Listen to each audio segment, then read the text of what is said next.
Everyone, आज हम पढ़ेंगे class 8 chapter first crop production and management का पार्ट 2। फर्स्ट पार्ट हमने पहली वीडियो में कवर कर लिया है। Basic practice of crop production. आज हम पढ़ेंगे कौन कौन सी बेसिक प्रैक्टिस होती हैं क्रॉप प्रोडक्शन में। Why paddy can not be grow in the winter season. पहेली और बूझो दो बच्चे होते हैं।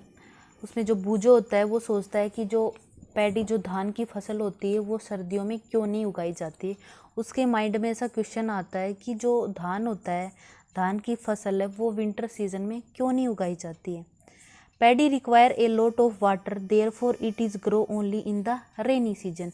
पहेली होती है, वो ऐसे बैठी होती है और सोचती है कि जो धान की फसल होती है उसको क्या होता है, बहुत सारा पानी की रिक्वायरमेंट होती है, इसलिए वो किस सीज़न में उगाई जाती है, रेनी सीजन में उगाई जाती है। क्योंकि रेनी सीजन में क्या होता है, बारिश बहुत ज़्यादा होती है और जो धान की फसल है उसको भी पानी की बहुत ज़्यादा रिक्वायरमेंट होती है। तो जो रेनी सीजन में धान की फसल को काफ़ी पानी मिल जाता है, जिसके कारण वो रेनी सीजन में उगाई जाती है। विंटर सीजन में पानी की रिक्वायरमेंट फुलफिल नहीं होती है धान की फसल के लिए। Cultivation of crop involve several activity undertaken by farmer over a period of time.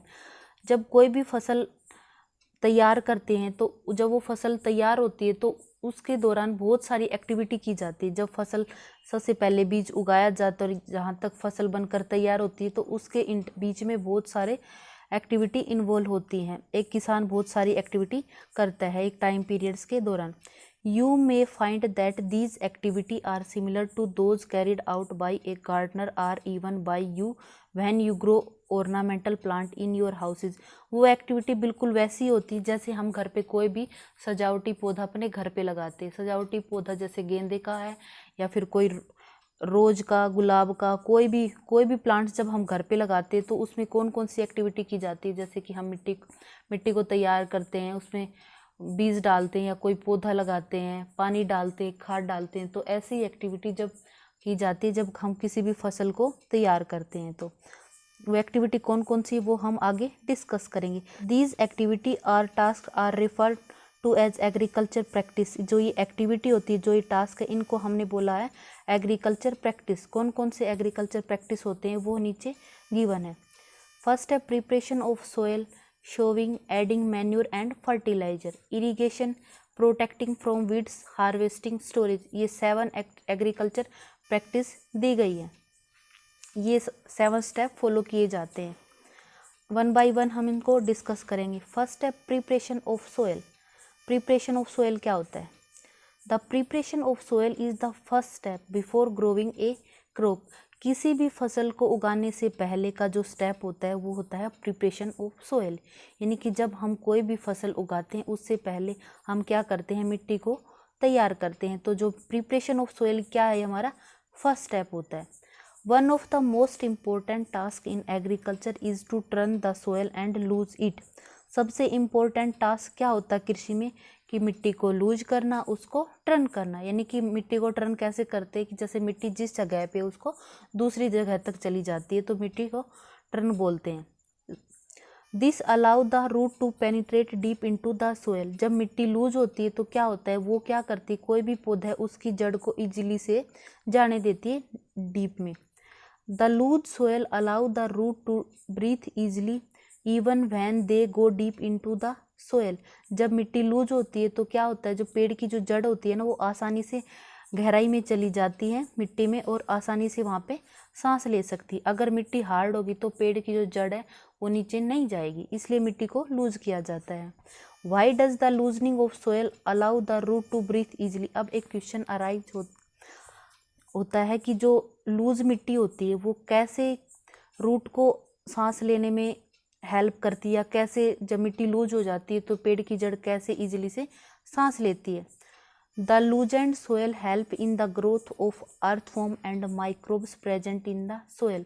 जो मिट्टी लूज होती है ना, उसमें क्या होते हैं कि अर्थवॉर्म और माइक्रोब्स जो मिट्टी में प्रेजेंट होते हैं वो ईजिली से ग्रो करते हैं। यानी कि अर्थवॉर्म और माइक्रोब्स जो मिट्टी में प्रेजेंट होते हैं उनकी ग्रो में हेल्प करती है लूज सोयल।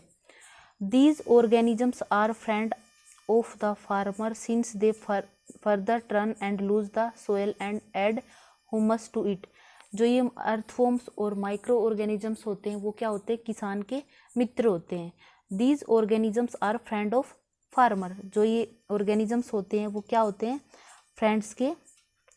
फार्मर के क्या होते हैं, फ्रेंड्स होते हैं, फ्रेंड्स ऑफ द फार्मर्स, किसान के क्या होते हैं, मित्र होते हैं। उसके बाद ये क्या करते हैं कि मिट्टी को लूज करते हैं और उसको टर्न करते हैं। उसके बाद उसमें क्या ऐड करते हैं, ह्यूमस, नमी ऐड करते हैं। तो जो ये माइक्रो ऑर्गेनिजम्स है ये क्या है, फ्रेंड होते हैं किसान के, क्या होते हैं, फ्रेंड होते हैं। सब माइक्रो ऑर्गेनिजम्स किसान के फ्रेंड नहीं होते हैं, ठीक है भाई। उसके बाद हम आगे पढ़ेंगे, but why the soil need to be turn and loosed. अब क्वेश्चन फिर से अराइज होता है कि जो मिट्टी है उसको लूज करने की और टर्न करने की ज़रूरत क्यों पड़ती है। You have learned in the previous classes that soil contain minerals, water, air and some living organisms. हमने पिछली क्लासों में पढ़ा है कि जो मिट्टी के अंदर क्या होता है, मिनरल्स होते हैं, वाटर होता है, एयर और सम लिविंग ऑर्गेनिजम्स। अब क्या होता है, कोई आपसे पूछे कि मिट्टी के अंदर क्या क्या कंटेन होता है, मिट्टी में होता है minerals, water, air and some other living organisms. क्या क्या होता है, मिनरल्स होता है, पानी होता है, हवा होती है और बहुत सारे लिविंग ऑर्गेनिजम्स होते हैं। उसके बाद है in addition dead plant and animal get decomposed by the soil organisms. जो डेड प्लांट और एनिमल होते हैं ना उनको क्या कौन डिकम्पोज करता है वापस से सोयल में, सोयल ऑर्गेनिजम्स जैसे क्या होते हैं, अर्थवॉर्म्स और भी बहुत सारे छोटे छोटे माइक्रो ऑर्गेनिजम्स होते हैं। वो क्या करते हैं, डेड प्लांट और एनिमल को डिकम्पोज कर देते हैं, ठीक है। और डिकम्पोज होने के बाद क्या होता है कि वो वापस से किस में रिलीज हो जाते हैं, सोयल में।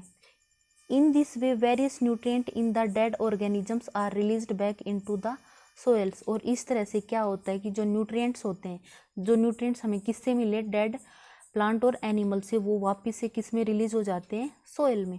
These nutrients are again absorb by plants. और इन न्यूट्रिएंट्स को दोबारा से कौन एब्जॉर्ब करता है, प्लांट एब्जॉर्ब करते हैं, क्योंकि ये मिट्टी में वापस से रिलीज हो जाती है और मिट्टी से क्या करता है, प्लांट्स वापस से रूट के थ्रू एब्जॉर्ब करते हैं।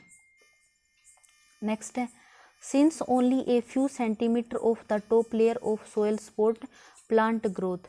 ये बोल रखा है कि जो सोयल की जो टॉप लेयर होती है ना उसके भी कुछ सेंटीमीटर तक की क्या होती है, सोयल सपोर्ट करती है प्लांट की ग्रोथ में। Turning and loosening of soil bring the nutrient rich soil to the top so that plant can use these nutrients. उसके बाद क्या होता है कि जो लूज सोयल होती है, जो टर्न की गई है, उसमें क्या होता है, न्यूट्रिएंट रिच होता है, उसमें क्या होता है, न्यूट्रिएंट होते हैं।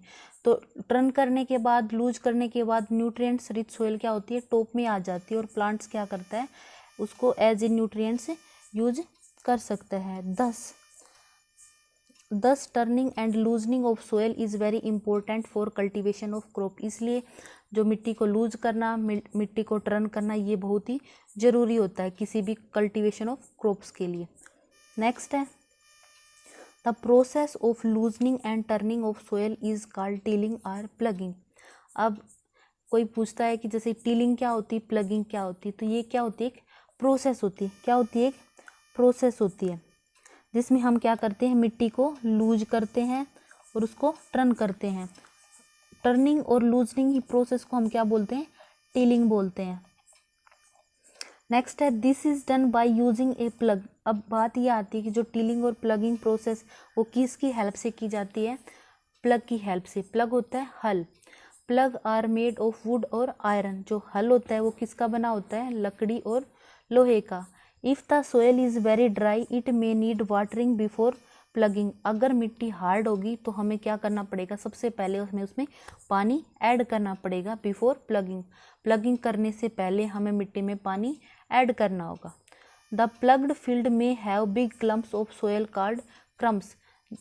प्लग्ड खेत में क्या होता है कि मिट्टी के बड़े बड़े क्लम्प्स होते हैं जिनको हम बोलते हैं क्रम्स।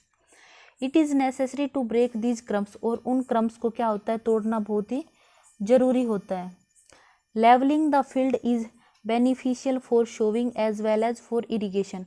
अब बात ये आती है कि कोई भी खेत है उसको हमें उसका लेवलिंग करनी बहुत ही ज़रूरी होती है, बीज बोने से पहले भी और सिंचाई करने से भी पहले, क्योंकि अगर जो हमारा खेत है वो बिल्कुल एक लेवल में नहीं होगा तो हम अच्छे से उसकी सिंचाई नहीं कर सकते और अच्छे से हम उसकी बीज की रोपाई भी नहीं कर सकते हैं। अगर एक लेवल में नहीं होगा तो कहीं पे कोई बीज होगा, कहीं पे ऐसे या जब सिंचाई करते हैं तो कहीं पे पानी ज़्यादा होगा, कहीं पे पानी पहुंच ही नहीं पाएगा। तो इसके लिए हमें क्या करना पड़ता है कि लेवलिंग की जाती है खेत की।